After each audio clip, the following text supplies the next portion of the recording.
కోవూరు మండలం గుమ్మలదిబ్బల గ్రామంలో పోలీసులు కాటన్ సెర్చ్ నిర్వహించారు. గ్రామంలోని ఇంటింటికి వెళ్లి తనిఖీలు చేపట్టి కొత్తగా వచ్చిన వ్యక్తులపై వివరాలు సేకరించారు. ఈ సందర్భంగా ఎస్ఐ ముత్యాలరావు మాట్లాడుతూ నేరాలను నివారించే ఉద్దేశంతో ఉన్నతాధికారులు ఆదేశాల మేరకు ఈ కాటన్ సెర్చ్ నిర్వహించినట్లు తెలిపారు.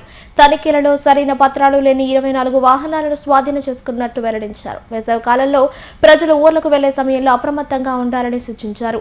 5 రోజులకు పైగా ఇళ్లకు దూరంగా ఉంటే ముందస్తుగా పోలీసులకు సమాచారం అందించాలని తెలిపారు.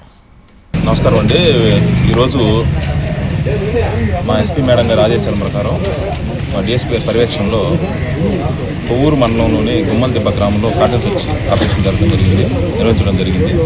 దీని ఒక ముఖ్య ఉద్దేశం ఏంటంటే ఎవరైనా గుర్తు తెలియని వ్యక్తులు లేదా సస్పెక్టెడ్ పర్సన్స్ ఇక్కడికి వచ్చే నివాసం ఉంటున్నారని ఒకసారి వెరిఫై చేయడం, అదేవిధంగా దొంగబళ్ళు 2 వీలర్లు కానీ 3 వీలర్లు కానీ ఉండేవని ఒకసారి చెక్ చేయడం జరిగింది.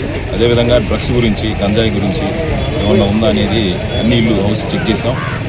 మాకు ఈ కాటన్ సెర్చ్ ఆపరేషన్లో 23 బళ్ళు 2 వీలర్లు ప్రాపర్ డాక్యుమెంట్స్ లేకుండా సీజ్ చేయడం జరిగింది. ఒకసారి వెరిఫై చేసి మళ్ళీ అవి కూడా ఫైనల్ చేస్తాం.